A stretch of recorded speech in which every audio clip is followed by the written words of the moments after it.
Ya.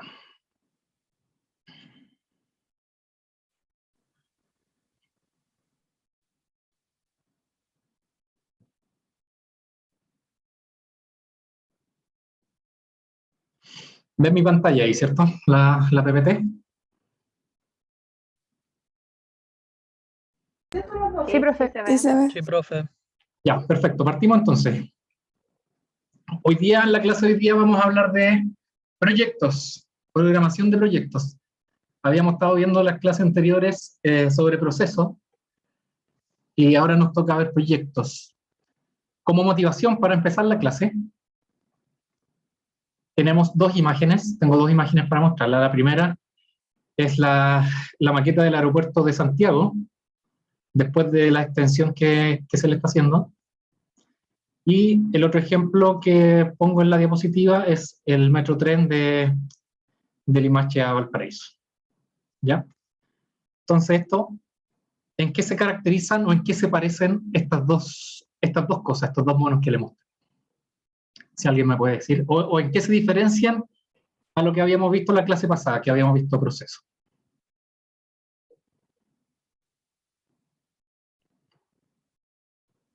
¿Alguna característica en particular?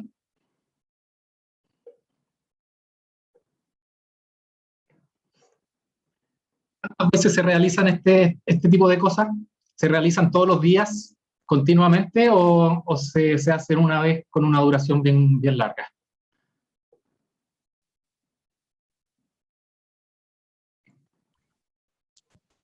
De que se hace una vez y tiene una inversión inicial más alta. ¿Cierto? Que eso era lo que caracterizaba un proyecto y lo que lo diferenciaba de los procesos que habíamos visto. Otro ejemplo acá de las vacunas, podríamos pensar aquí el proyecto pensemos en de la creación de la vacuna, por ejemplo, que es un proyecto que tiene varias etapas, que tiene más o menos un límite de tiempo definido, y estas etapas podríamos pensar, por ejemplo, que primero es el estudio de la enfermedad, para saber cómo se comportan, después buscar algunas soluciones, después que uno tiene la vacuna más o menos lista, ahí viene la etapa de probar la vacuna en alguna cierta población, y si esta población pasa positivamente las pruebas, finalmente se da a conocer al público para que se la pongan en los diferentes países. ¿Ya?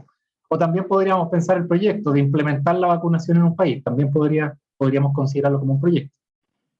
El habilitar los lugares para la vacunación, el informar a la población de la fecha, el organizar, estructurar el orden de vacunación entre las diferentes poblaciones. Por ejemplo, aquí en Chile se priorizó primero la población de más edad, que era la que tiene más riesgo, se iban incluyendo de a poco las personas que tenían alguna enfermedad de base, y más abajo íbamos nosotros los más jóvenes, ¿cierto? Jóvenes, diciendo. Entonces, esto es más o menos lo que son los proyectos. Ya habíamos dicho, la persona que me respondió creo que fue Claudio, ¿no?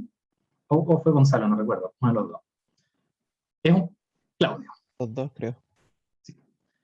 Es un proyecto, entonces Claudio ya me había dado algunas pistas de la primera pregunta que hice, la primera PPT. Por ejemplo, un proyecto podríamos decir que se hace una sola vez. Esa es una, y que el costo es un costo elevado. ¿Qué otra característica podríamos pensar de un proyecto? Si alguien me puede complementar.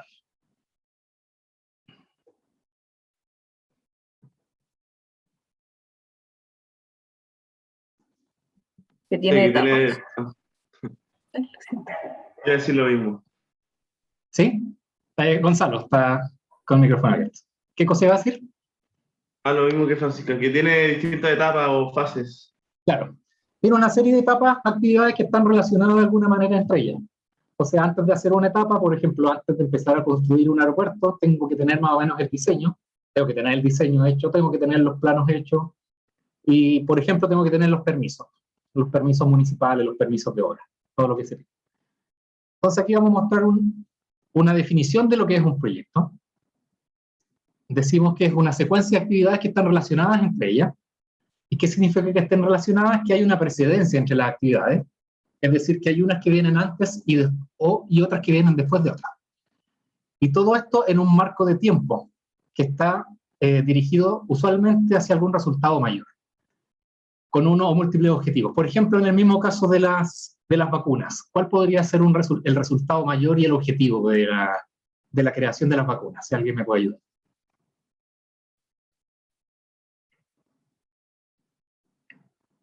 Inmunizar. Inmunizar a la población, ¿cierto? Y esto aquí, en el caso de la vacuna, por ejemplo, es bien importante. Esta frase que está aquí marcada en rojo es en un marco de tiempo. La vacuna, los tiempos son bien críticos en el proceso de creación de una vacuna, sobre todo en esta pandemia, que se estaba haciendo sobre la marcha, ¿cierto? Mientras la gente se estaba contagiando, incluso algunos se estaban muriendo, en paralelo se estaba haciendo el proceso de la creación de la vacuna, todo este desarrollo. Y si nosotros dijéramos que la vacuna se va a demorar más tiempo del que nosotros esperamos, eso puede tener un costo en vida, ¿cierto? Entonces, es bien importante. En general pasa, yo creo que todos conocemos proyectos en que al principio nos habían dicho, mira, este proyecto tiene contemplada una duración de 1 año, 2 años, y finalmente se termina demorando mucho más. ¿No?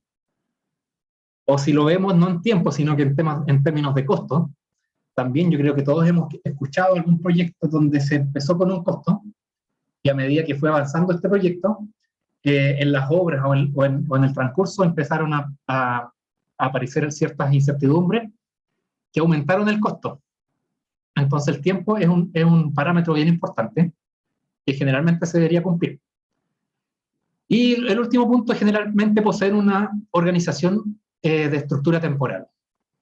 ¿A qué me refiero a esto? Por ejemplo, la mayoría de los proyectos tienen un jefe de proyecto, tienen un par de personas encargadas del control de la gestión de proyectos, personas que están encargadas de ir viendo el avance de acuerdo a lo planificado, por ejemplo, que son las personas expertas en manejar la carta Gantt y los tiempos de cada una de las actividades, con el mayor detalle posible, y que van controlando esto. Entonces tienen una estructura que va especialmente dirigida a la generación del proyecto, y que una vez que se termina el proyecto, esta estructura puede desaparecer. ¿Ya?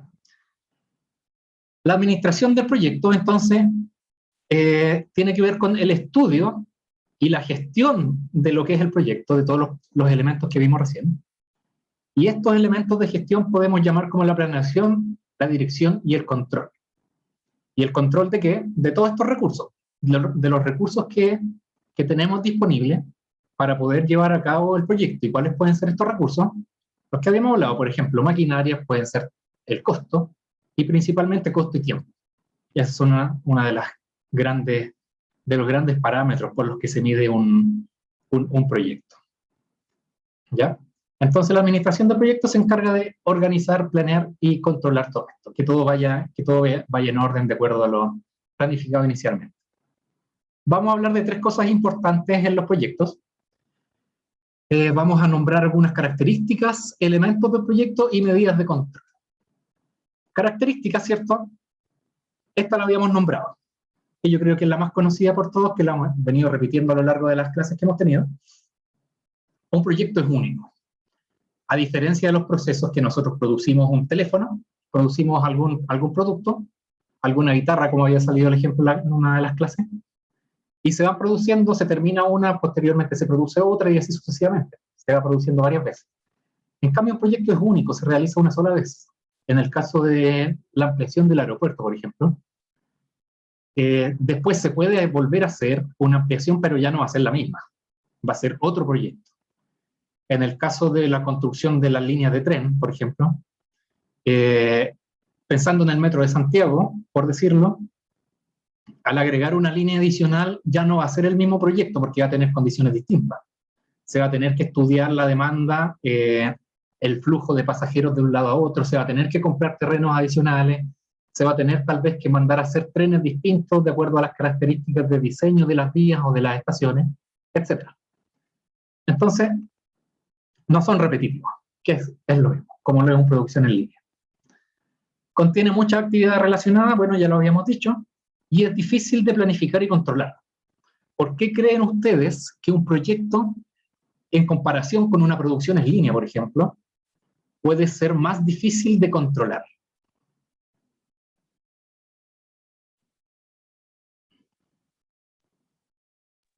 Me imagino que también puede ser porque si es como la primera vez que se hace algo, no se tiene experiencia en ello.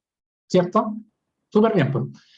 Porque uno en el camino se puede ir encontrando con incertidumbres que no habían estado contempladas al principio. Cuando nosotros tenemos un proceso en línea, nos podemos sentar a ver el proceso, a tomar tiempos, a cronometrar cosas, a medir costos, a medir la productividad de las personas, a medir la utilización de las actividades o de los procesos o de las personas. Y eso lo podemos hacer una vez tras otra, vamos a tener un proceso estadístico, vamos a poder sacar promedio, vamos a poder hacer un montón de cosas, pero no así en el proyecto. En el proyecto como decía Francisca, son cosas que se están haciendo por primera vez y no se están repitiendo. Por ejemplo, el típico caso que pasa cuando se construye una casa, por ejemplo, que inicialmente a uno le pueden decir, mira, la excavación va a tomar no conozco bien este tipo de proyecto, pero pongámosle unas 2 semanas, la excavación. Pero uno escucha, o yo por lo menos he escuchado de repente que se dice, mira, en la excavación apareció que había una roca gigantesca, que es súper difícil de picar, súper difícil de romper. Entonces vamos a tener que traer maquinaria especial, vamos a tener que traer personas especializadas en esta maquinaria. Entonces el control ya no va a ser tan fácil. Van a aparecer un montón de incertidumbres. Entonces por eso es más difícil de planificar a exactitud cuánto tiempo me voy a demorar en cada una de las actividades y por tanto en el proyecto completo. ¿Cierto? La actividad operacional se extiende en el mediano y largo plazo. Tenemos aquí el punto 5. En cambio, la producción en línea se extiende en las decisiones operacionales, ¿cierto? En el día a día. La actividad operacional de los proyectos se está pensando ya en el mediano y largo plazo. Son actividades que son largas, con un objetivo más principal, más grande. Si bien uno puede tener también proyectos chicos, ¿no? Que los puede considerar como proyectos que uno lo hace una sola vez. Por ejemplo, si yo voy a pintar un cuadro, ese cuadro probablemente no lo voy a volver a pintar de nuevo, entonces sigo una serie de actividades. Parto por el fondo, por ejemplo, parto por el cielo, parto por la montaña, después los árboles, después las casas y finalmente las personas. Finalmente, punto 6 requiere una alta especialización. Por ejemplo, cuando uno se construye una obra, se necesita una empresa especializada en arquitectura, se necesita gente especializada en el uso de las máquinas para las retroexcavadoras, para poder, por ejemplo, explotar o detonar esta roca grande si es que no se puede pintar. Entonces, en la mayoría de las actividades se requiere una alta especialización. Los carpinteros son bien especializados en la pega de ellos, ¿cierto? Entonces, aquí les muestro algunos ejemplos en esta diapositiva de otras cosas que podrían ser proyectos. Partimos acá, tenemos un estadio es un proyecto, ¿cierto? Se construye una sola vez y se demora un par de años. La construcción de un puente, lo mismo. ¿Cuál es el objetivo de un puente, por ejemplo, volviendo a la definición del proyecto? ¿Se acuerdan que habíamos visto que era un proyecto se caracterizaba por un resultado mayor que tiene múltiples objetivos? En el caso de que nosotros construyamos un puente, ¿cuál es el objetivo? Eso es más o menos claro, ¿cierto? Que las personas puedan transitar de un lado a otro del camino, que se pueda pasar el río, que el tráfico sea mejor. Tenemos aquí la construcción de una línea de metro, por ejemplo, de un sistema de transporte, que podríamos pensarlo de dos maneras. Un proyecto, podríamos pensarlo como que es la planificación de esto, que toda la planificación de las líneas o de la red pasa por un montón de partes. Los estudios, como había dicho recién, de las demandas, los flujos de pasajeros, el costo de los terrenos que habría que expropiar o comprar, etc. La capacidad de las estaciones. O también se podría pensar en el mismo proyecto de ya construir. O se podría pensar que todo es un proyecto con proyectos chicos al interior. La creación de una película también es un proyecto, no hay dos películas iguales, y siguen una serie de actividades. También cumple con la definición de proyecto, o sea, hay que grabar algunas escenas primero, hay que grabar otras escenas después viene la edición, el agregar los efectos especiales, el agregar los efectos de sonido, el lanzar la película, el hacer el evento de lanzamiento, por ejemplo, hasta que finalmente se envía a los diferentes cines para que se puedan reducir. Acá abajo tenemos la creación de un sistema operativo, si lo podemos pensar en un software cualquiera. También es un proyecto, existen una serie de etapas. Por ejemplo, primero uno piensa en la necesidad que quiere resolver. Después uno empieza a diseñar el sistema, los casos de uso del sistema, cuáles son las necesidades que queremos, en las que nos queremos enfocar como para solucionarle para solucionarle problemas a los usuarios. Y después el desarrollo, el testeo, la versión beta, etc., hasta su lanzamiento. Y finalmente todos tienen una etapa de seguimiento en que empiezan a lanzar actualizaciones por si pasan cosas en el camino. Otra imagen que tengo acá para mostrarles es la realización de un casamiento, de una boda. Pensemos en el evento de la boda. También hay una serie de planificación, hay actividades. O sea, hay que contactar a la empresa que nos va a ofrecer el servicio, que nos va a hacer la alimentación, todo el staff que va a servir la comida. Y la misma ceremonia también tiene una serie de actividades. Primero está la ceremonia en sí, donde se casan las dos personas. Después de eso viene una recepción, se sirve algún traguito, después se pasa a la comida, después viene el baile, después algunas palabras de tal o cual persona, etc. Entonces, también cumple con ese objetivo. Y acá tengo la creación de una carrera, por ejemplo. Si nosotros somos una universidad que vamos a lanzar una carrera, o que queremos crear una carrera nueva, también tenemos una serie de etapas. Primero es estudiar tal vez las mejores prácticas, ir a mirar al extranjero cómo se hace, mirar otras universidades, cuál es la malla que tienen. Después la creación de la malla, y todo esto se hace con expertos, definir qué ramo se toma en la precedencia de los ramos, digamos.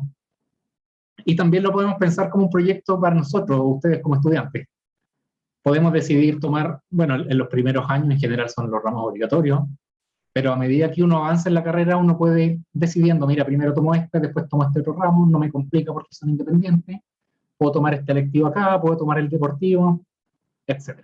Pero todo que tiene un principio y un final bien claro. El principio es comenzar a estudiar los primeros años, y el objetivo principal o el resultado mayor del que hablamos en los proyectos es terminar con un grado universitario, con una profesión, para después poder desarrollarnos como profesionales.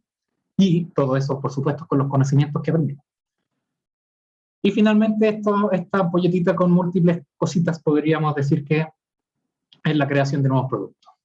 En la creación de nuevos productos se pasa por una serie de etapas, hay estudios de demanda, está el diseño mismo del producto, qué detalles más le vamos a agregar, cómo nos diferenciamos de la competencia.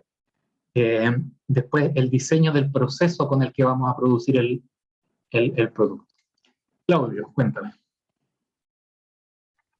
Sí, tenía la duda de que en este caso, por ejemplo, de los proyectos, Ujú. los proyectos y los procesos, por eso pregunto, generalmente están ligados, creo, ¿o no? En el sentido de que, claro, el proyecto se ejecuta una sola vez, pero, por ejemplo, en el caso que yo creo una fábrica, Ujú. el proyecto de construirla es un proyecto, el construir la fábrica. Y después la operación, está la operación, el proceso que hace la fábrica. Entonces, pregunto porque como que me queda un poco la duda en eso. Sí, claro, en general todos se combinan, que se parte en general por un proyecto y después termina pasando a ser algo operacional.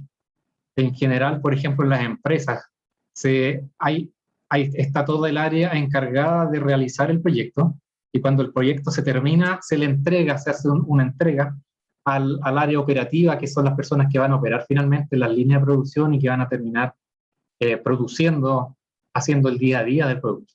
Pero sí, como dices tú, se combinan las cosas, pero en ese caso está claramente separado lo que es el proyecto de lo que es la operación. El proyecto, con el ejemplo que das tú, podría ser la construcción de la fábrica y la compra de todas las maquinarias. Mi proyecto es ampliar la capacidad de mi fábrica. Y una vez que eso esté listo, se entrega y pasa a manos de operación, donde eso ya va a ser el día a día. Ese podría, por ejemplo, un proceso de producción en línea. ¿Sí? Ah, ya. Sí, me queda la duda porque como que a veces veía los proyectos, por ejemplo, de construcción de un edificio y claro, ahí es una sola vez porque se hace el proyecto Claro. y en cambio si yo hago una fábrica es distinto porque la hago una vez pero después hay procesos ahí como metido. Claro, ahí el proceso vendría siendo el objetivo final, que sería dejar implementado el proceso completo para que llegue y opere. Eso, el proceso ahí, o la producción en línea, podríamos verlo como un objetivo, como el resultado mayor del proyecto. Pero si el proyecto es la parte clarita, la parte grande, que no se va a volver a repetir. ¿Ya? Gracias. Entonces vimos recién características de un proyecto, le había prometido en siguiente paso los elementos de un proyecto. Los elementos de un proyecto tienen un objetivo. Bueno, ya en todos los ejemplos dimos objetivos del proyecto. En el caso del estadio es que la gente acuda a ver al equipo del cual son hinchas. Un alcance o ámbito de aplicación, ¿en qué se aplican? Actividades deportivas, por ejemplo, el estadio. El ámbito de aplicación para un puente podría ser el transporte de las personas, con el objetivo de que transiten más libremente o con una mayor velocidad de flujo.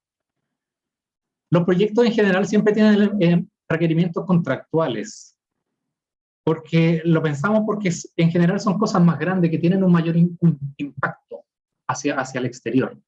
Entonces, por ejemplo, si estamos pensando en un aeropuerto, para construir un aeropuerto necesitamos conocer las leyes, ¿cierto? Necesitamos saber por cuánto tiempo, por ejemplo, cómo vamos a hacer el contrato del personal, cómo vamos a solucionar el tema contractual de los recursos humanos, cómo vamos a realizar la contratación de las maquinarias, por ejemplo. O podríamos pensar más afuera, también pensándolo más en la ley o cómo impacta esto en el medio ambiente. Hay que cumplir ciertos requerimientos legales, que esto no tenga un impacto. Por ejemplo, siempre se hacen estudios de impacto ambiental cuando los proyectos de alto impacto, por ejemplo, proyectos mineros, hidroeléctricas, que causan algún daño, que lanzan partículas al aire o que transforman el medio ambiente. Entonces hay que cumplir con estos requerimientos. Si no se cumple con alguno de ellos, si las autoridades pertinentes no autorizan, entonces estamos fritos, no se puede hacer nada. Elementos también se programan la horario y las fechas. Nosotros decidimos cuándo se tienen que hacer, en qué momento. Por ejemplo, de repente podríamos pensar que un proyecto puede ser cambiar la iluminación de una fábrica, por decir algo, pero la iluminación no se puede cambiar en cualquier momento porque la fábrica está funcionando finalmente.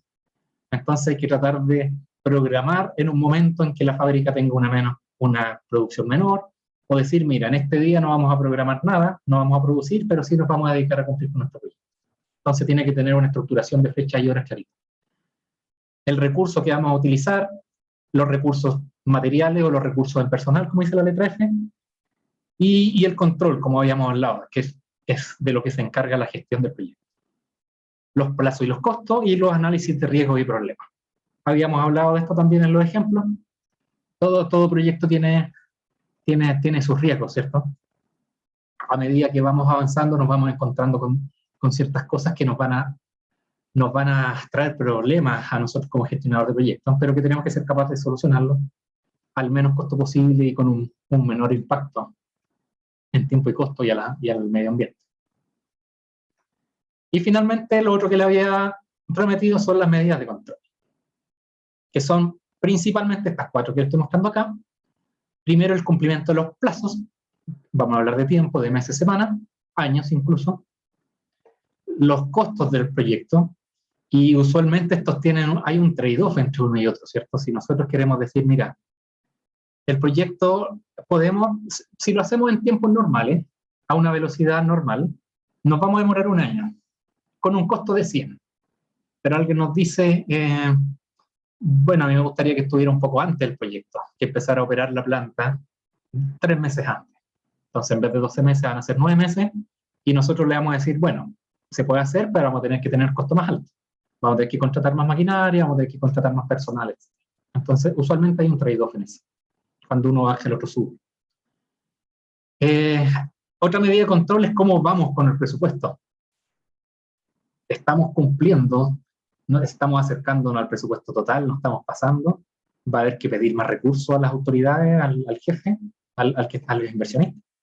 Y finalmente la calidad, que también tiene que ver, en el fondo están todas estas actividades bien relacionadas.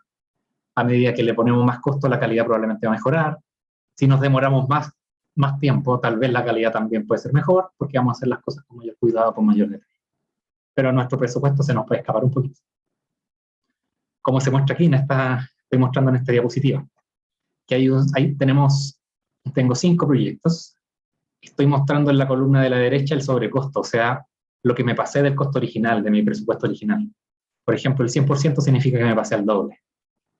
Puente de Brooklyn, que está acá a la izquierda abajo, se gastó el doble finalmente de lo que se tenía presupuestado. Y así vamos hacia arriba escalando. Y hubo un ejemplo bien característico, bien nombrado, el canal de Suez, que esto queda en Egipto, que se terminó costando 20 veces más, o Si lo pensamos, ya estamos hablando de otros órdenes de magnitud. Y eso no es porque, eso no, o sea, puede ser por varios motivos. Podríamos decir que el estudio inicial estuvo mal hecho, entonces no se pudo cumplir. Esa es una cosa, o lo otro es que podríamos decir que a medida que fue avanzando el proyecto nos encontramos con una serie de incertidumbres en el camino. Y ahí tenemos otro ejemplo, por ejemplo, la ópera de Sydney y el avión Concorde, canal de Panamá, que es similar al canal de Suez en el objetivo, en el fin mayor, que es pasar de un océano a otro. En el caso del de Panamá, pasar del Atlántico al Pacífico. ¿Ya? Les quiero mostrar un ejemplo para que vayamos conversando y vayamos pensando un poquito más. Pensemos en que tenemos que construir una red de metro, una red de transporte, ¿ya? Y tenemos estas 2, 4, 6, 7 actividades.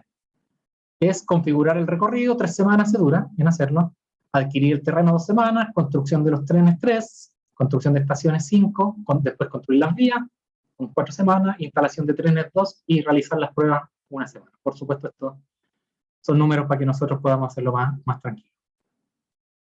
Bueno, son proyectos, cada uno podríamos considerar que es un proyecto en sí, pero estamos agrupando como en estas actividades. Entonces les pregunto, ¿cuál es la primera actividad que podríamos hacer de este proyecto sin tener que haber hecho ninguna antes? ¿Con cuál podríamos empezar?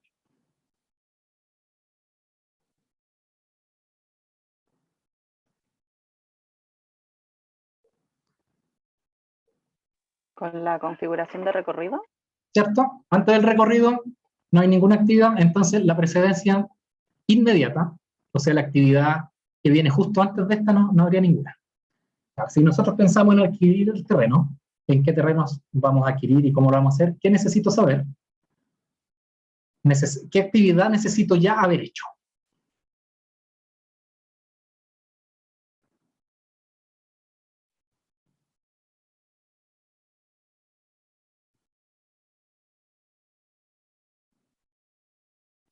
Necesito haber configurado el recorrido, ¿cierto? No puedo adquirir un terreno que no sé dónde lo voy a hacer.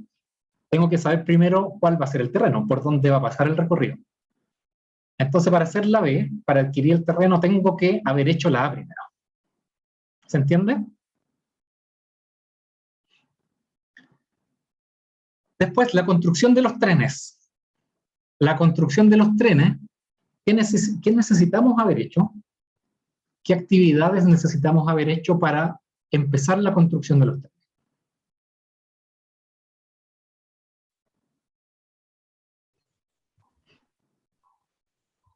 Pensando, por ejemplo, el tren lo podemos mandar a construir a otra parte, no es necesario hacerlo en las vías. Se puede construir, por ejemplo, como se hacen los barcos se hacen en los astilleros, no se hacen en el lugar, en el puerto mismo. Entonces, para construir los trenes, ¿qué necesito? ¿Qué necesito haber hecho? La A solamente. Sí, solamente la A, ¿cierto? La adquisición del terreno podría esperar, mientras adquiero los terrenos podría estar construyendo los trenes. Construcción de las estaciones, ¿qué necesito para construir las estaciones?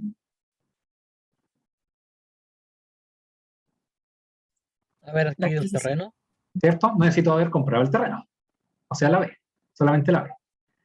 Para construir las vías, que es la actividad E, ¿qué necesito haber hecho? Las vías, pensemos en las vías, nomás en los rieles, en el túnel. ¿La B? Necesito haber hecho la B, ¿cierto? ¿Y la A o no? Sí, pero la B necesitaba ser la A. Aquí estamos hablando de precedencias inmediatas, solamente la actividad previa a eso. ¿Ya? La A sí, claramente también deberíamos necesitar la A, pero la B de la construir las estaciones ya tuvo la precedencia de A. Entonces está como, está entre medio. La instalación de los trenes, para instalar los trenes, bueno, para ir avanzando más rápido, necesito que esté hecho la construcción de los trenes, necesito el tren para instalarlo, y necesito además que esté hecha la construcción de las vías para poner el tren. No necesito todavía que estén las estaciones, por ejemplo. Puedo tener los trenes listos instalados en las vías. Y finalmente, para hacer las pruebas, necesito el D y el F, que sería eso. De probar los trenes necesito haber construido ya las estaciones y necesito haber instalado los trenes. Teniendo todo eso, yo podría hacer el proyecto. ¿Ya? Entonces, si nosotros dibujamos esto en un diagrama de flujo, podríamos poner las actividades en los nodos y las flechas como las precedencias, ¿cierto? Para hacer el B, necesito primero haber hecho la A. Para hacer la G, que eran las pruebas, necesito haber hecho la D y la F. Y adentro le estoy poniendo el nombre de la actividad, el código, por decirlo, y la duración de esa actividad. Entonces los nodos y los arcos son lo que ya dijimos. Pregunta: ¿cuánto tarda este proyecto en realizarse?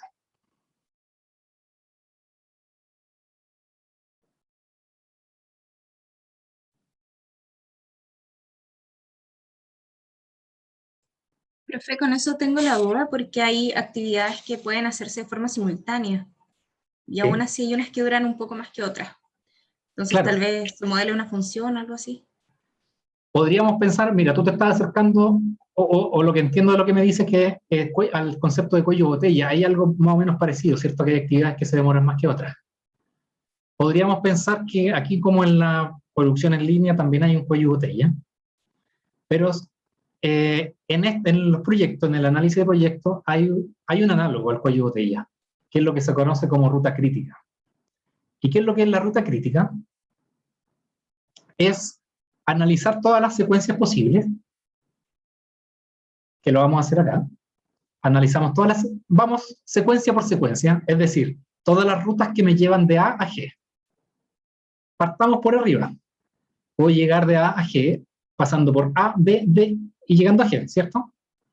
Y la duración de esa sería la A vale 3, la B vale 2, la D vale 5 y la G vale 1. Y en total esto sumamos 11. O sea, si me voy por el camino de arriba, sumo 11 semanas. El otro camino, A, B, E, F y G, si me voy por aquí al medio, ese, si sumamos sus duraciones, suman 12 semanas. Y si voy por abajo, que es A, C, F y G, 3, 3, 2 y 1, me voy a demorar 9 semanas. ¿Ya? O sea, tengo 11, tengo 12 y tengo 9. Con esos 3 números, si nosotros pensamos en que un proyecto tiene que empezar y tiene que terminar, ¿cierto? Para terminar necesito haber hecho todas las actividades. Entonces, tenemos el 11, el 12 y el 9. En base a esos 3 números, o esas 3 alternativas, ¿cuál sería la duración del proyecto? ¿11, 12 o 9?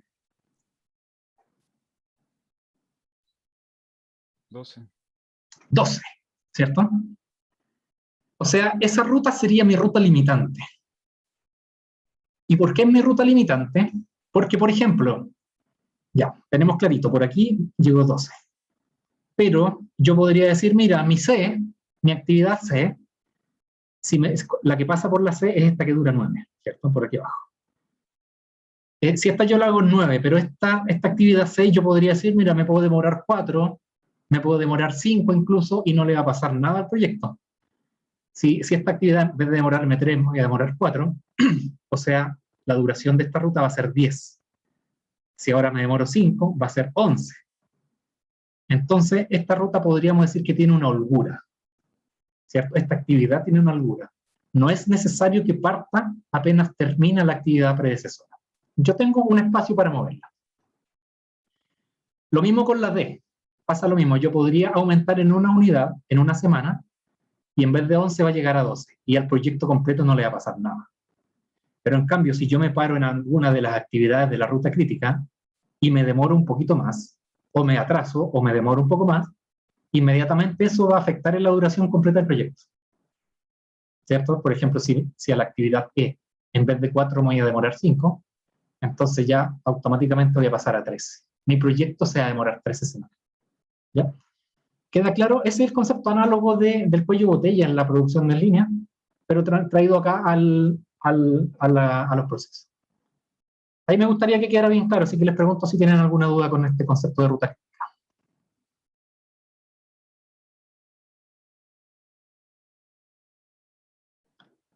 Pasemos entonces. Ruta crítica entonces sería la ruta que tiene una mayor duración. P, A, D, E, F y G. 12 semanas. Era lo que habíamos considerado nosotros. Entonces hay un método, bueno, lo podríamos hacer al ojo, pero para cosas más complicadas, hay un método de la ruta crítica, CPM en inglés. Critical Path Method. ¿Ya? en que tenemos el T de todas las actividades, que es el tiempo que demora la actividad, y vamos a determinar inicios, el IP, que es el inicio más próximo de una actividad, o sea, lo antes que puede partir una actividad, lo más luego, lo más temprano, y el fin más temprano o fin más próximo de una actividad.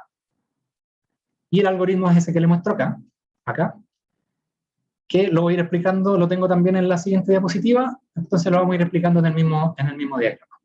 Tenemos representado adentro entonces lo mismo la actividad con su duración, y vamos a ir anotando aquí a la izquierda el inicio más próximo y el fin más próximo de cada actividad.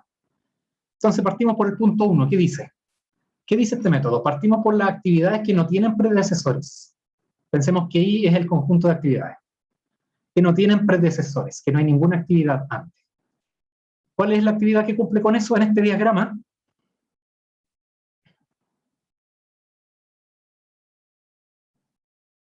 La La, ¿cierto? Entonces el método dice, mira, el inicio más próximo de la actividad A lo vamos a fijar en 0, y el fin más próximo lo vamos a fijar en su duración, o sea, 0 más su duración. Ahí lo estoy poniendo, si se fijan están apareciendo los numeritos acá. 0, y su fin más próximo es 3. O sea, si parto en 0, lo más temprano que puedo terminar es 3, no puedo terminar en 2 porque dura 2. ¿Podría terminarla en 4, en 5, en 6? Sí, pero estamos pidiendo el fin más próximo. Pasamos al punto 2. Identificamos otra actividad que pueda ser iniciada, dado que ya hice esta actividad, que ya tengo lista. Y le calculo su inicio más próximo y su fin más próximo. ¿Y cómo calculo eso? Su inicio más próximo, le veo los fin más próximos de todas las actividades predecesoras. O sea, si estoy viendo B, ¿cuáles son las actividades predecesoras de B? Solamente la actividad A. Entonces, le miro su fin más próximo, que el fin más próximo es 3. Entonces, computo, le pongo 3. Y el punto 3, simplemente a ese número 3, al inicio más próximo, le sumo la duración. Entonces, va a pasar, si inicia en el momento 3, esto va a terminar en el momento 5. ¿Ya? Pasamos, por ejemplo, al E. Volvemos al punto, el 4 dice volvemos al punto 2, o sea, hacemos este proceso repetitivamente. El punto 2 miramos los predecesores, o sea, el punto E, miramos los predecesores que vendría siendo B. El único es B, entonces no me queda otra opción que ponerle 5 al inicio más próximo. Y el fin más próximo le sumo su duración, o sea, 4. Quedan 9. Lo mismo con la actividad D, se van a fijar que el único predecesor es la B, y su fin más próximo es 5, entonces paso el 5 hacia acá, y para el fin más próximo le sumo el 5 de su duración, o sea, sería 10. Lo mismo para la actividad C, el fin más próximo de las predecesoras es 3, y le sumo 3, o sea, quedan 6. Y esta ya es un poquito más interesante, porque el F tiene dos nodos que la preceden. Tiene el nodo E y tiene el nodo C, ¿cierto? Entonces paso a esta formulita. ¿Cuáles son los predecesores? Bueno, son el C y el E. ¿Cuáles son los fines más próximos? De esos son el 6 y el 9. ¿Y cuál es el máximo de esos dos? Sería el 9, ¿cierto? O sea, veo el máximo entre 6 y 9, me quedo con el 9. Y ese es el número que le pongo como inicio más próximo. Y al fin más próximo simplemente le sumo los dos. Lo mismo con la G, que también tiene dos predecesores, tiene el D y el F. Entonces, ahí se los dejo a ustedes. Les pregunto, ¿cuál sería el inicio más próximo de la actividad G?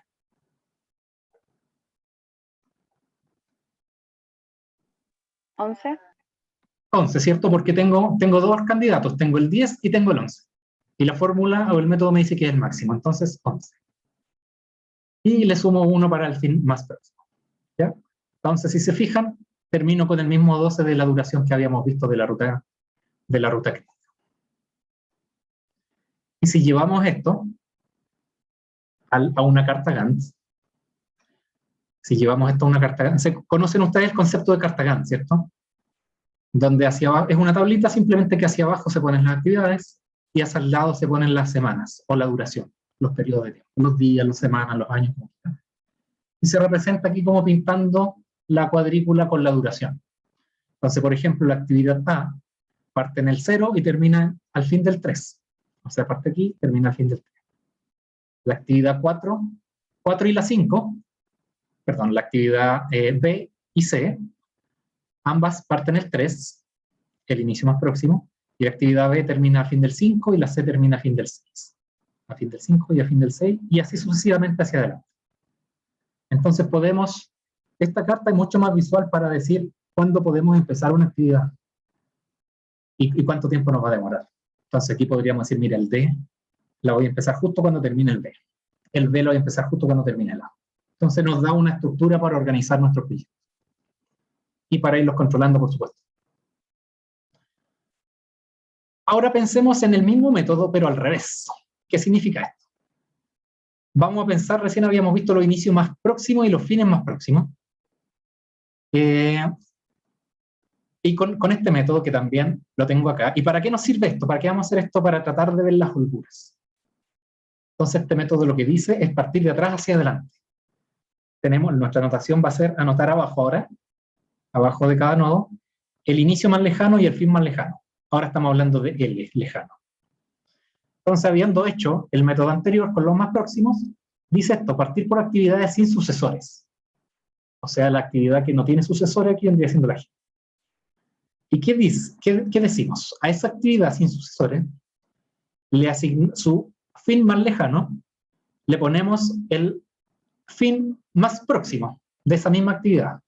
¿Cuál es el fin más próximo de esta actividad? Lo habíamos calculado y el fin más próximo era 12. Entonces, el fin más lejano simplemente le asignamos ese 12. Ahí. Y el inicio más lejano es a ese 12 restarle la duración de la actividad. O sea, vendría siendo 11. Y lo mismo hacia abajo. Identificamos ahora otra actividad que pueda hacer que ya hayamos computado sus sucesores. O sea, aquí podríamos hacer D o podríamos hacer F. Hagamos D. Entonces, al D le veo todos sus sucesores, o sea, vendría siendo G. A esos sucesores le mido su inicio más lejano, o sea, le miro los numeritos de aquí abajo a la izquierda, y entre todos esos elijo el mínimo. En este caso es fácil porque tengo solo uno. Entonces podría decir yo que el fin más lejano de D es 11, y el inicio más lejano es a ese 11 restarle la duración. O sea, 11 menos 5 son 6. Y vuelvo a iterar hacia todo.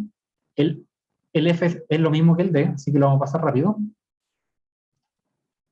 El L también mismo, porque tiene un solo sucesor, también es fácil. Pero el B ya es un poquito más interesante, porque tiene dos sucesores. Tengo el E y tengo el D.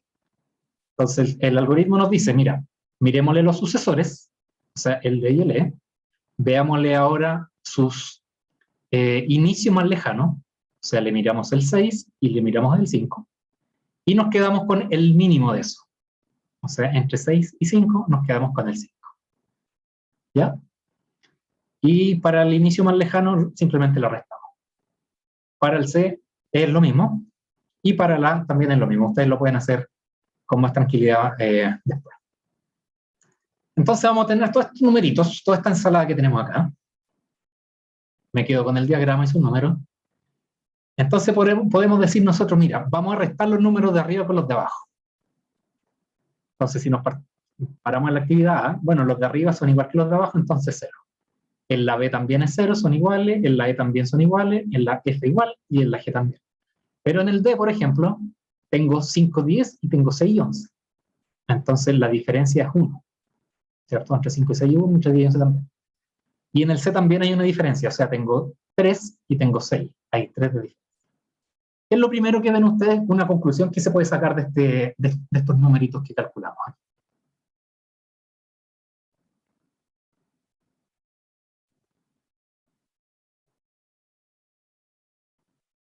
Primero podemos ver que la actividad de la ruta crítica tiene una holgura de 0.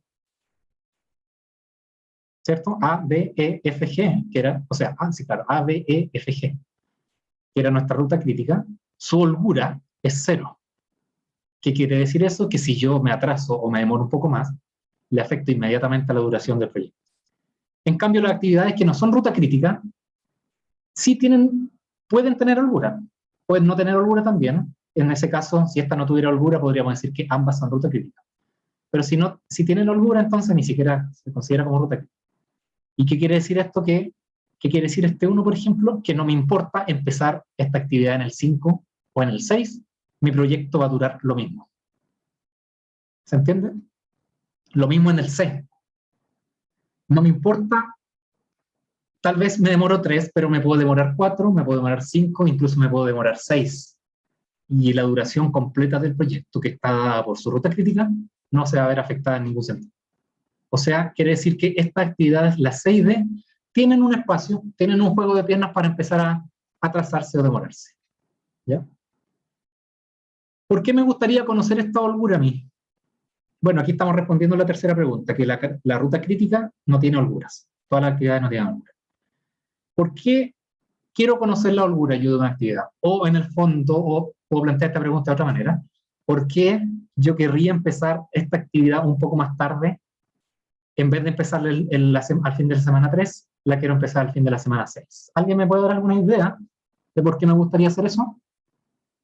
¿Por qué me gustaría atrasar una actividad?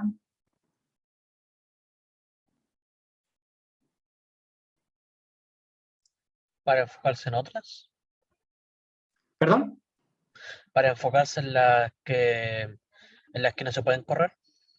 Por ejemplo, sí, por ejemplo, para no estar administrando, para no estar apretado en todos los tiempos, entonces yo me podría concentrar en esa. Sí, es una idea. Aquí me dicen en el chat, si es que faltan recursos o personal por definir, también, si no tengo bien definida alguna cosita del C, bueno, me puedo demorar un poquito, no va a haber problema. Yo también podría pensar en que para hacer la actividad C uno gasta plata, para hacer todas las actividades. Entonces, no sé si han hecho el curso de evaluación de proyectos, o el curso de finanzas, o algún curso de finanzas, que dice que entre más tarde nosotros gastemos la plata es mejor, ¿no? Porque esa plata la podríamos usar para otras cosas, por ejemplo, la podríamos meter al banco y podríamos tener una ganancia de esa plata, podríamos invertirla en cualquier cosa y vamos a tener una ganancia. Entonces yo podría querer atrasar la actividad para la plata que tenía destinada para esta, la guardo un poquitito y le gano plata. Otra cosa puede ser, por ejemplo, imagínense que la actividad C y la F, no en este ejemplo, pero en algún ejemplo hipotético, necesiten ocupar los mismos recursos. Por ejemplo, necesito arrendar una maquinaria, una retroexcavadora gigante. Y tengo que pagar un costo cuando la voy a dejar y la voy a recoger. Supongamos. Entonces lo que me conviene a mí es tratar de juntar la actividad C con la F para no tener que ir a entregarla y después, al volver a tener que hacer F, volver a ir a buscarla. ¿Cierto? Entonces hago eso una sola vez aquí al principio. La voy a buscar, hago C, hago F y la voy a terminar. Ahí podría decir, bueno, la voy a buscar aquí y espero 3, y ahí hago la F, pero eso puede tener probablemente un costo de arriendo, que lo voy a tener que pagar. Entonces así a ustedes se les puede ocurrir alguna otra razón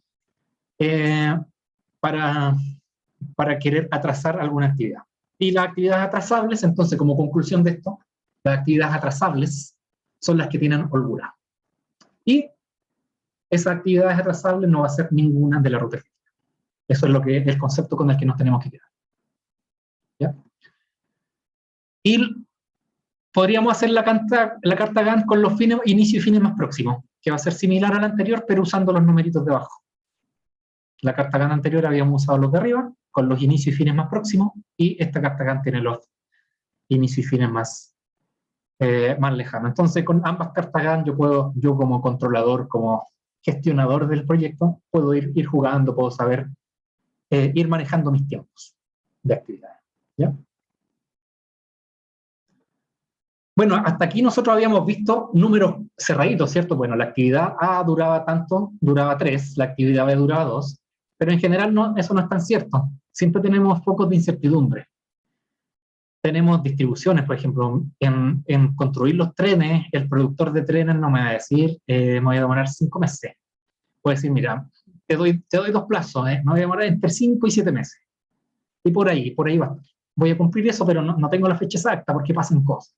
Lo mismo en construir los túneles. Bueno, va a aparecer roca más dura, me voy a demorar un poco más. Entonces el ingeniero del proyecto me va a decir, bueno, mínimo 10 semanas, máximo 15. entre esos números se pueden mover. Entonces, ¿qué hacemos cuando tenemos esta incertidumbre? Podemos tomar dos caminos. El primer camino podríamos decir que es una solución analítica, es decir, calculando matemáticamente las cosas, teniendo las funciones de probabilidades, sacando la esperanza, metiéndola al Excel a un programa y sacando un número cerrado, con fórmulas, con integrales, como ustedes quieran, pero sacando un numerito cerrado. Y con eso podemos saber la duración del proyecto.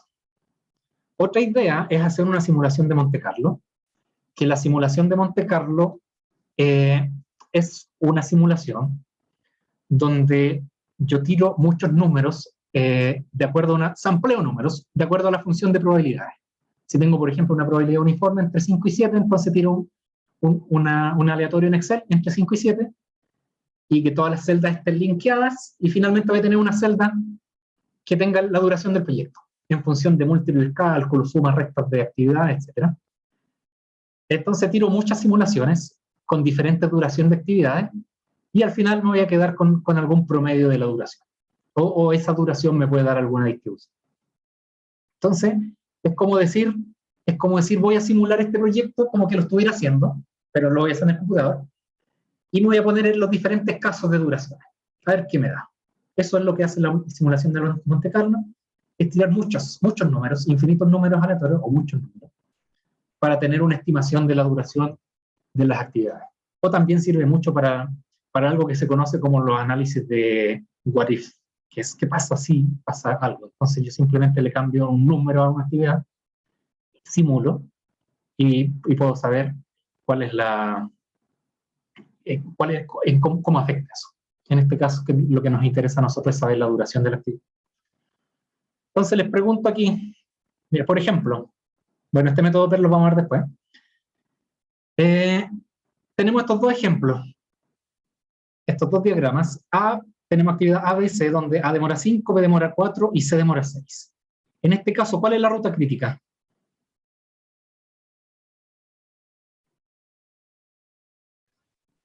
De A a C. Claro. A y C es la ruta crítica, como me dijo aquí también, me dijeron por el chat. A y C es la ruta crítica. Y demora 11, ¿cierto? Ya. Pero este caso es fijo, o sea, mi duración son conocidas. En cambio, en este otro caso tengo opciones. Mi actividad A se puede demorar 3 o 7. Y mi actividad D se puede demorar 2 o 6. 2 o 6, nada entre medio. 2 o 6, y aquí 3 o 7. 1 o 2, es binario. Entonces les pregunto, porque por ejemplo en este 3 o 7, la media de 3 y 7 vendría siendo 5, que es lo mismo acá. Y entre 2 y 6 vendría siendo 4. Entonces, como en esperanza, cada actividad dura lo mismo. Les pregunto aquí, ¿cuál sería la duración, como una duración esperada de este proyecto?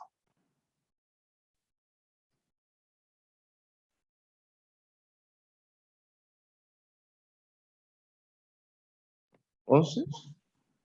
¿Cierto? Uno podría pensar fácilmente es 11, pero cuando le metemos incertidumbre, se pone un poquito mañosa esta cosa. ¿Por qué? Lo vamos a analizar.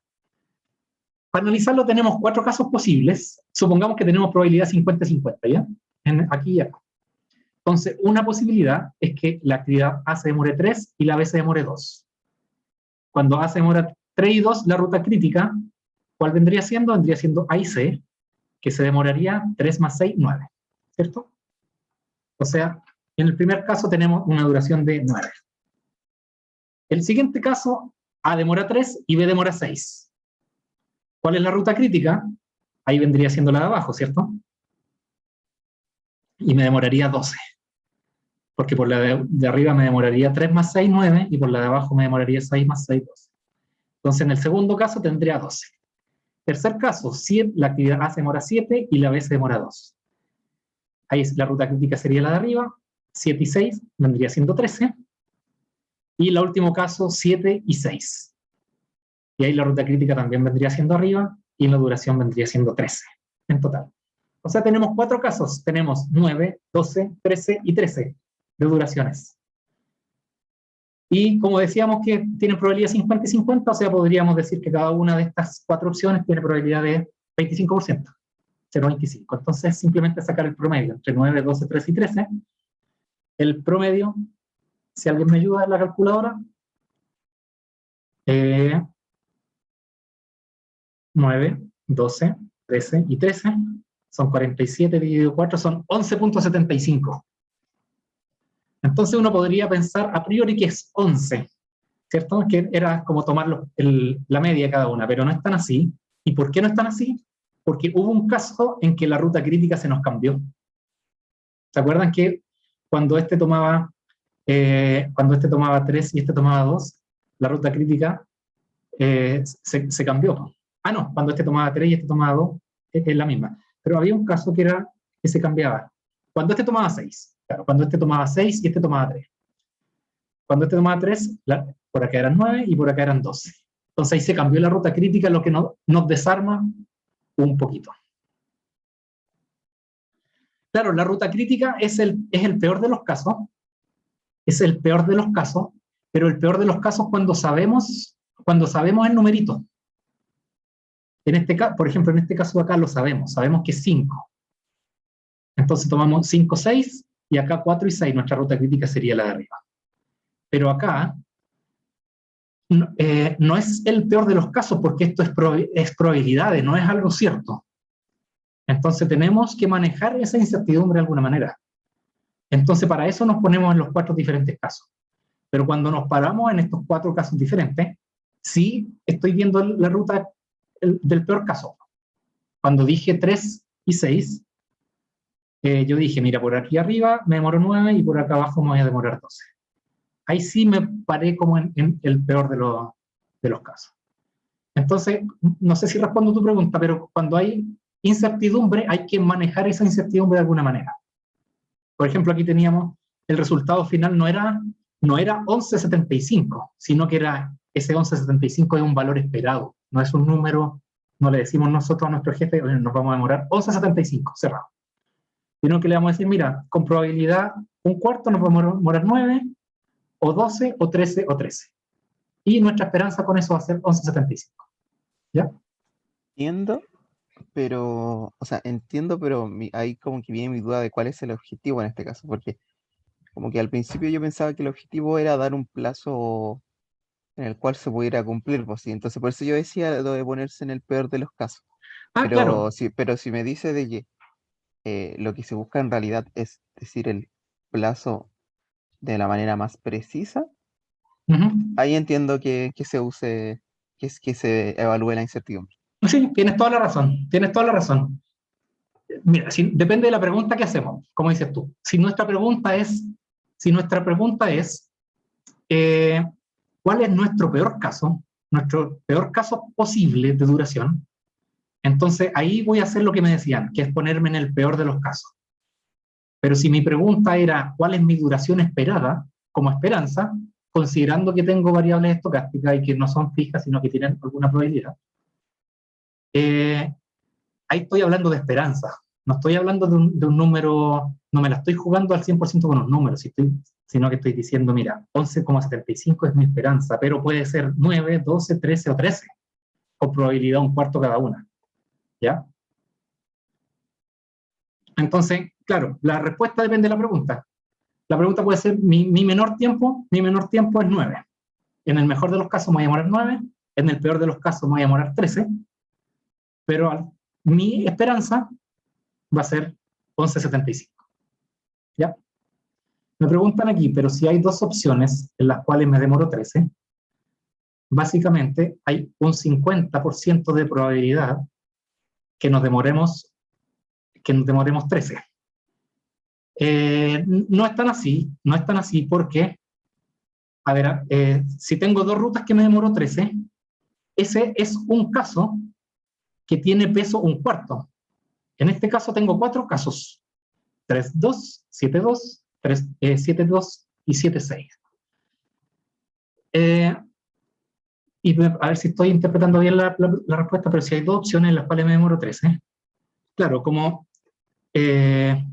claro, en este caso hubo 2 opciones que nos demorábamos 13. Había un 9, un 12, un 13 y un 13. Ahí podríamos decir, ¿cuál sería la pregunta para decir 13? Para decirle a nuestro jefe 13. La pregunta podría decir, ¿cuál es el caso, cuál es la moda? ¿Cuál es el caso más probable? Ahí podríamos decir 13. La moda, cierto, es el número que más se repite en estadística. O dicho de otra manera, en probabilidad es lo que tiene mayor probabilidad de pasar. Entonces, si el jefe nos preguntara ¿cuál es el caso más probable? Bueno, el caso más probable es 13, que tiene una probabilidad de 50%, como me dicen aquí, como me dice Nicolás. Pero en promedio, también están los otros dos casos, que tienen duración 9 y 12, pero en promedio son 11,75. ¿Se entiende? ¿O alguna pregunta?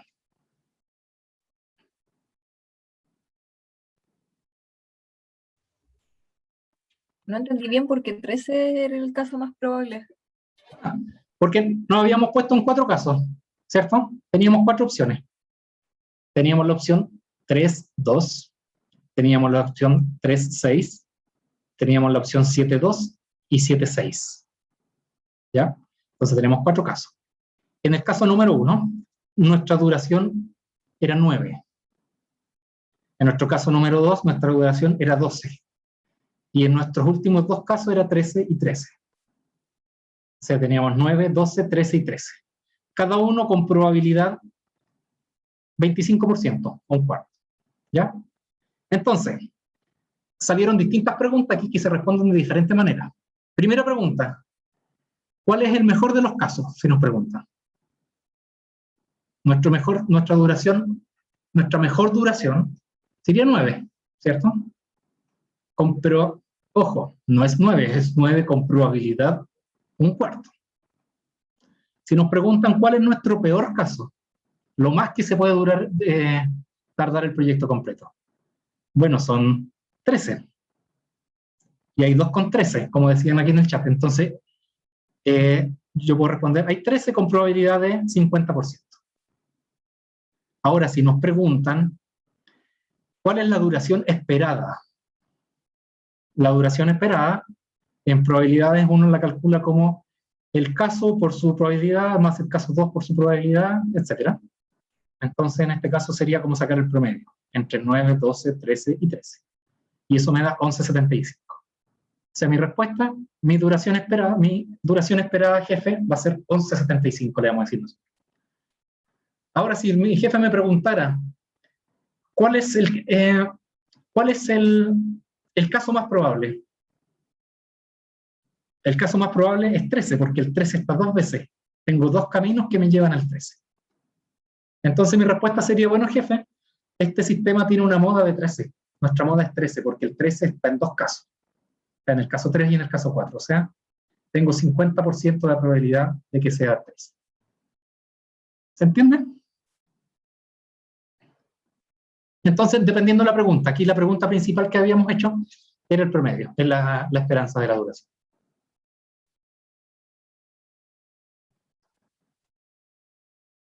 Entonces, lo que les quiero decir, que hay que tener mucho cuidado con esta, es con la incertidumbre. No es tan fácil de sacar promedios y después hacer un cálculo. ¿Y por qué pasa eso? Porque la ruta crítica en algunos de los casos puede cambiar. Esa es más o menos la lección de esto. Eso sería, bueno, ya estamos en las 1. Eso sería lo que tengo por esta clase. La próxima clase vamos a seguir, les voy a mostrar aquí un poquito, vamos a ver otro método para calcular, para estimar estos valores de ruta crítica, y vamos a ser bien ejemplificadores.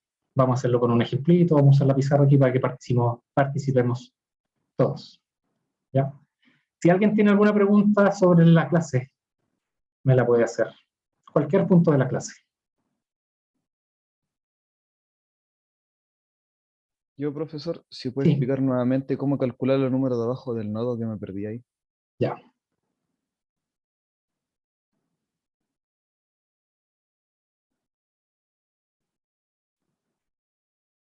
Esta, ¿cierto? Así es. Ya. El número de arriba estaba fácil, partíamos de izquierda a derecha. Este otro caso vamos a partir al revés, vamos a partir de derecha a izquierda, es decir, vamos a partir por actividades que no tengan sucesores. ¿Qué actividad aquí no tiene sucesores?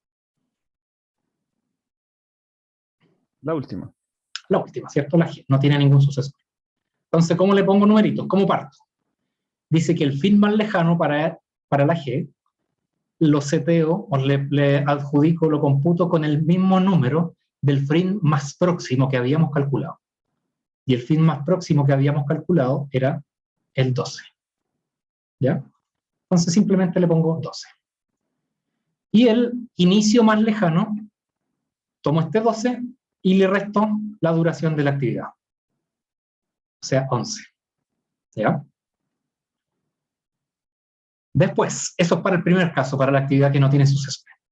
Ahora se empieza a poner más interesante, más entretenido, porque tengo que buscar ahora que, dado que ya hice entre comillas, hice el 12, o computé el 12, busco otra actividad, dado que sus sucesores ya los haya computado. ¿Qué actividades cumplen esa condición aquí? La F y D. ¿Cierto? La F y la D. Porque la G ya la computé. Entonces, tomemos la D, partamos por la D. ¿Qué número le pongo como fin más lejano? Como fin más lejano sigo esta receta. La receta me dice, mira, usted tiene que ver todos los sucesores, o sea, B o G, y le miro los inicios más lejanos. O sea, en este caso, como es 1, le miro el 11. Y entre todos esos valores, me quedo con el más chico. O sea, en este caso, ¿qué número le pondría aquí? 11. 11. Y el inicio más lejano es restarle 5 al 11, que quedó como 6. Ah, ya caché, profe, ya. ¿Ya? Y veamos un ejemplo, el B, por ejemplo, pasémonos al B, que es un poquito más interesante. El B. El B tiene dos sucesores. Tiene el sucesor, el E y el D. Entonces aquí el algoritmo, el método me dice, véale esos dos sucesores, mírele sus dos inicios más lejanos, o sea, le miro el 5 y el 6, y quédese con el más chico. Me quedo con el 5. ¿Sí? Eso. Y Gracias, profe. Ya, y al inicio más lejano la resta. Y así el mismo caso va a pasar en el A. Entonces, ¿cuál es la moraleja de esto? Es hacerlo de adelante para atrás y de atrás para adelante. Es decir, en palabras simples, es decir, en el primer caso, ¿qué es lo más luego que yo puedo hacer mis actividades? Y el segundo caso, que es el que vimos recién, es preguntar qué es lo más tarde que puedo hacer mis actividades. ¿Y con qué objetivo es esto? Es para ver si hay alguna actividad en mi diagrama que estos dos números que calculé con los dos métodos son distintos. Cuando estos dos números son distintos, yo digo entonces que esas actividades tienen holgura. Esas actividades tienen holgura, las que estoy marcaditas con rojo. Entonces, la C y la D tienen holgura. Y como moraleja de esto, como teorema, por decirlo de alguna manera, la ruta crítica nunca tiene holgura. O sea, si nosotros al principio determinamos una ruta crítica y no nos dio un 0 ahí en rojo, es porque nos equivocamos en algo. ¿Ya? Entonces, esta holgura lo que significa es cuántos periodos de tiempo o cuántas unidades de tiempo yo puedo demorarme adicionalmente o comenzar a hacer más tarde esa actividad. O sea, esta, como tiene holgura 3, en vez de empezarla el día 3 o semana 3, cuando apenas terminó la A, yo podría decir, mira, no la quiero empezar el día 3. De acuerdo a todos estos números, yo tengo la holgura para empezarle el día 6 si quiero. No estoy obligado a hacer el día 3. Parto el día 6 y a mi sistema completo, a mi duración del proyecto completo no le va a pasar absolutamente nada. Lo mismo con el D. No así cuando interfiero alguna duración de la ruta crítica. Ahí sí, eso me pega el tiro. Me pega el tiro la duración de la crítica. ¿Ya? Profe. Profe, Bueno, disculpa, ¿estás preguntando? No, que quería hacer un comentario más, pero dale, si lo mío no es importante. Todo vale, todo vale. Bueno, sorry. No, es que entonces, al final lo que usted dice, si uno toma no el camino crítico, pero lo tomas como con el máximo de las holguras, debería demorarme lo mismo que el camino crítico, ¿o no? Sí, tal cual, tal cual. Es decir, mira, esta yo no la voy a partir el 3, la voy a partir el 6. Y esta la voy a partir no el 5, sino que la voy a partir el 6. Si hago eso, en la práctica mi duración igual va a terminar siendo 12. Ya, perfecto. ¿Ya? No así en la ruta crítica. Si yo en la ruta crítica me pongo flojo y me doy alguna holgura, voy a subir al tiro en este 12, voy a pasar a 13, 14 y así para. ¿Ya? Ya, gracias. Ya, la otra pregunta que decían que no era tan, pero sí, todas son buenas. O sea, era porque en ese sentido ya igual se entiende que se tenga la holgura, pero no sé si sea muy prudente dejarlo siempre para el final por el tema de que si se presenta alguna incertidumbre, algún inconveniente. O Sí, sea, al claro, menos dejar un poquitito de plazo, no sé. sí, ahí depende de nosotros, de nuestra habilidad como gestores, como administradores del proyecto, entender de partida que todos los proyectos son diferentes. No hay proyecto igual a otro, hay unos proyectos que tienen más incertidumbre, hay otros proyectos que tienen poquita incertidumbre. Entonces, si yo sé que hay alguna actividad que esta no es, que podría ser 3, pero a lo mejor no es 3, podría ser 4, 5, o 6 incluso, mejor me conviene partirla al tiro, para asegurarme. Es lo que decías tú. Pero si yo estoy seguro, 100% seguro de que esa actividad va a durar 3 y nada más que 3, yo ahí podría decidir si la trazo o no la trazo. En base a otros criterios, como habíamos hablado. Tema de costo, por ejemplo, costos de oportunidad del dinero, si tengo algún costo extra, como habíamos dicho, del arriendo de la máquina, por ejemplo. Algún costo fijo que tenga que pagar ahí por ir a dejarla, por ir a buscarla, dejarla ir a buscarla de nuevo. Ahí puedo hacerlo. Pero sí tiene razón. Cuando uno tiene incertidumbres, trata de hacer las cosas lo antes posible para aparaguarse, como se dice, para estar Irse a la preparado. segura. ¿Ya? Sí, para asegurarse, para irse a la segura. Ya, Sí. gracias, profe. Pero sí hay que tener en cuenta que cada proyecto es diferente. Hay que entender cada uno de los proyectos en su mérito. O sea, con sus propias características, dificultades, costos, incertidumbres, etc. ¿Ya? Eso es. El próximo jueves tenemos un caso que ya lo subieron al curso, que es el caso de producción de berries, de las bayas, para que se lo estudien. Ahí vamos a hacer alguna actividad en la clase y al final va a haber un test para responder los ejercicios que propongamos en la clase. ¿Ya? Así que nos vemos el jueves a la misma hora. Ya, Profe. profe, Mando muchas una- gracias. Chao, profe. Sí, le mando un abrazo a todos, que lo pasen bien. Buena semana. Profe, una pregunta ¿Sí? sobre el jueves, el UTEST, ¿por cuánto tiempo al final va a estar abierto? Yo creo que lo vamos a analizar, pero va a estar abierto probablemente por unas 3 horas, diría yo, mínimo 3 horas. Mínimo 3 horas. Porque yo, por lo menos, yo tengo clases toda la tarde. ¿Ya? Entonces, como que no podría contestarlo al tiro. Mira, vamos a dar la flexibilidad, lo voy a conversar con el equipo docente, Ujú. para que no estén preocupados ustedes de eso. O sea, si en este caso lo podríamos dejar abierto todo el día, para que, considerando Ya. que hay otra actividad. Hay que almorzar, de hecho, después de esta clase. Entonces no les vamos a quitar ese tiempo. ¿Ya? O sea, Ya. el mensaje es que no se preocupen, van a tener tiempo para responderlo durante el día. Ya, súper. Muchas gracias, profe. Nos vemos. Chau. Gracias, profe. A ustedes. Chao. Chau.